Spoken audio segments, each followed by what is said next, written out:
sounds weird to say that, but I basically kind of just shoot him off the road. I got within, from here to Izzy, and he just kind of turned around and went off the road, never rattled, never showed, anger at me.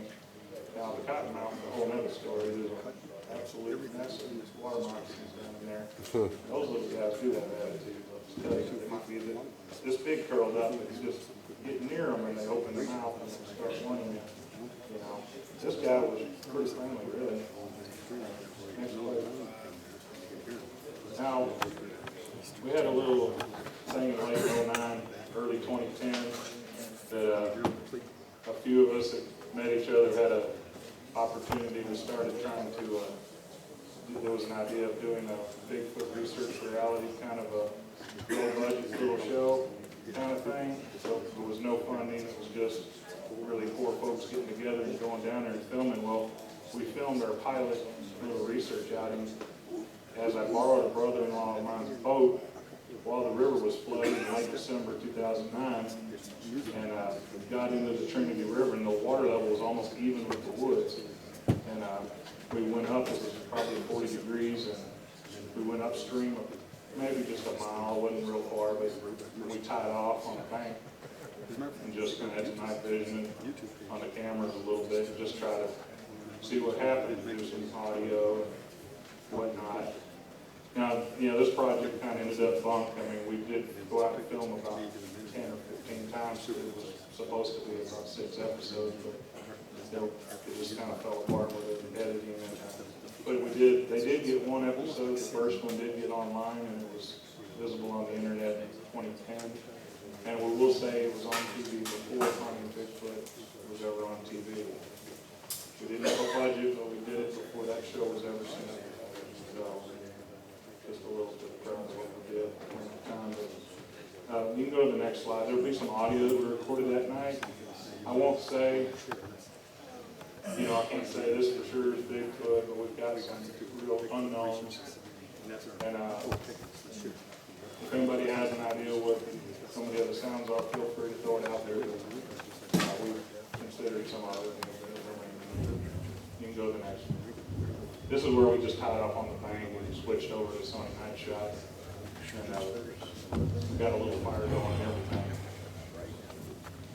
You can see there's a pretty good distance to the other bank of the Trinity. It's a pretty good sized river.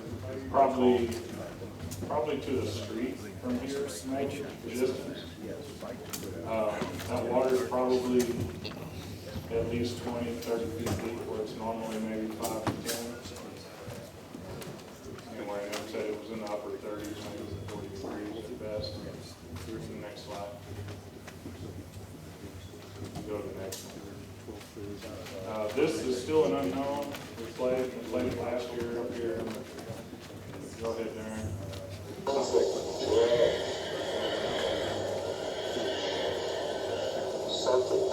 That's what we heard last week. Now that was recorded on the river outing, but Mike and I had been in those woods about 10 days earlier, and I'd heard it 3 times exactly the same, but we didn't know what it was. The way it's sounding on this speaker is not as loud as it really was in person. We were out there, and this thing came from across the woods, loud as could be, and went off. And we're just like, we knew the recorder was on this time. We had it with us. We're just like, yes, they would hear it. Record. If you could play that, go back to the last slide. Play that.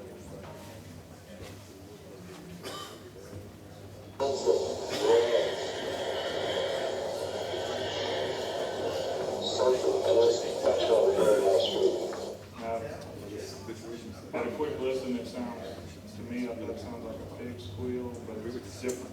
It's been on the spectrogram, it actually lined up with the voice of the screen. It's very close to it, it's very long, but there was a pattern to it where there was a pause in between, and when we heard it, the weeks prior, it was exactly the same. We were wondering, well, maybe Bigfoot was killing a hog, and it's just a death scream or something. So I'm like, no, we heard the call several times. Maybe it's the call of the giant hog that we saw the track. Maybe it is a hog. I played it for hog hunters. We got a lot of hog hunters around where I live and work, and they're like, that's not a hog. I hear hogs, big hogs, that make a lot of noises, little squeals, but they're not long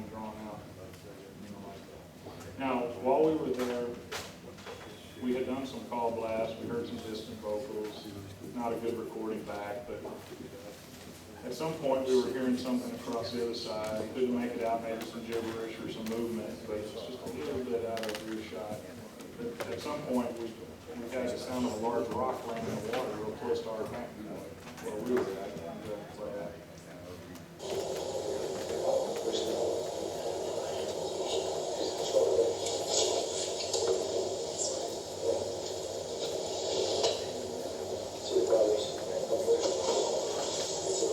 It didn't sound like a beaver or a fish. It sounded like maybe a bowling ball size or a grapefruit size object, splunking down in the water. Just, maybe I'm wrong, maybe it's a fish or a beaver in the middle of the night out in the water, but it really sounds more like an object going in the water. It doesn't sound like a slap. Then this next one we have, it was 3 in a row of the same call, like it was getting closer to us from that opposite bank. Like I said, all this happened the same evening. I don't know, maybe it's some kind of bird or a fox or something. I don't know. I'm not saying this is Bigfoot. I'm not sure. It was more strange stuff.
So it got louder, did it 3 times, it was kind of faint again, didn't hear it too well.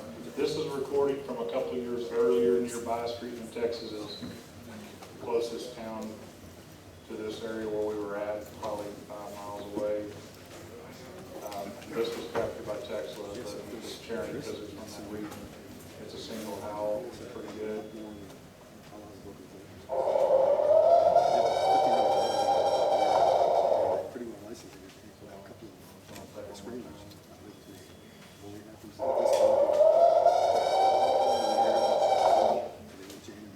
That one doesn't sound like coyotes, so I feel that's a pretty authentic one.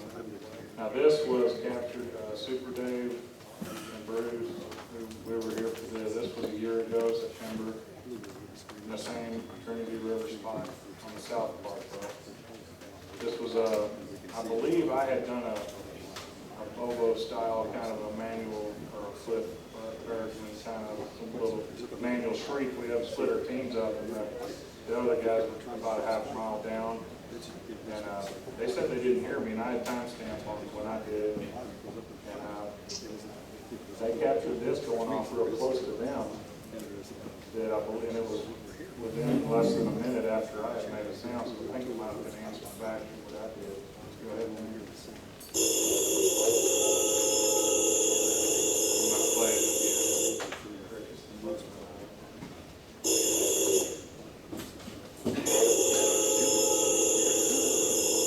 So it's kind of a, we had some vocals earlier, kind of like a wah. It doesn't sound like coyote, it doesn't sound like cows.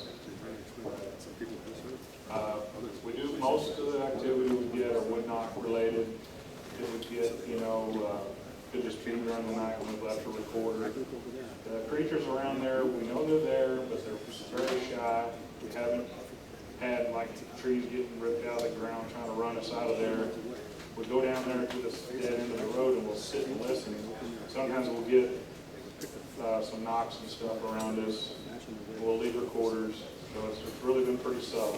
The good howls are pretty few and far between. But I will say just something that as M.A.B.R.C in Texas we've experienced and other research groups in the South, a behavior pattern with related to wood knocks. And it's not just, we know it's some kind of communication that they use, but one of the reasons they use it, we pretty well nailed this down, is when humans arrive to a location, there's often a single knock as a vehicle pulled in to notify the other vehicles, like, hey, we got people here. It's just a single knock. I just call it an arrival knock. Well, if you leave your audio running, you can leave and you're going to come back the next day and pick it up. If I don't know you're recording, they don't know if they're doing that. Well, in instances up here in Oklahoma, in Texas, in several places, when a vehicle leaves, and I did this on Chambers Creek as well, that same weekend I had 24-hour recordings. I actually picked up some little knocks as a vehicle was approaching and as the vehicle was leaving, sometimes my own vehicles. But when a vehicle departs, you get a single knock. It'd be like a knock on arrival and a knock after an all clear sign.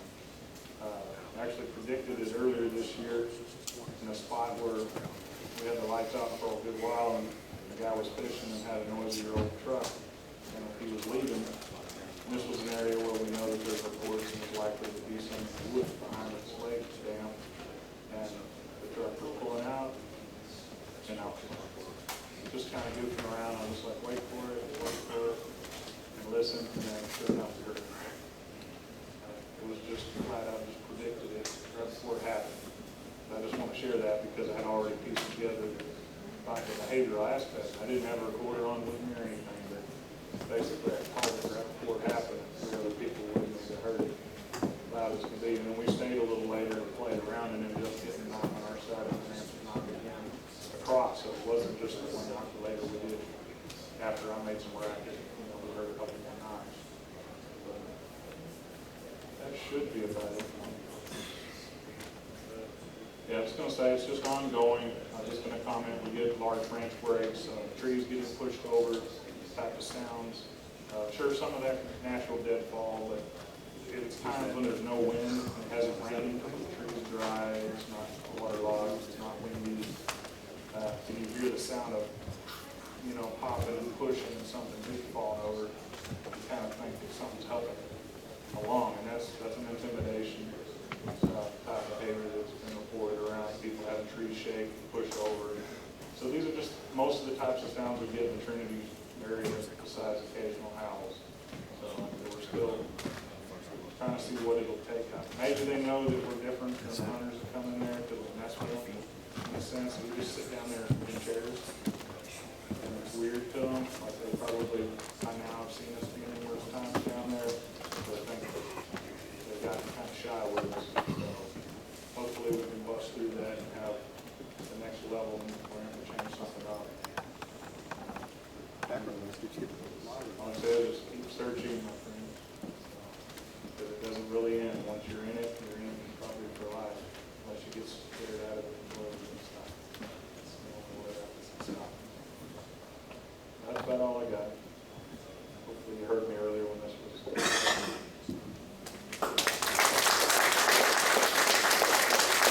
Appreciate it, Eric. Folks, we're going to take about 10 minutes for bathroom break.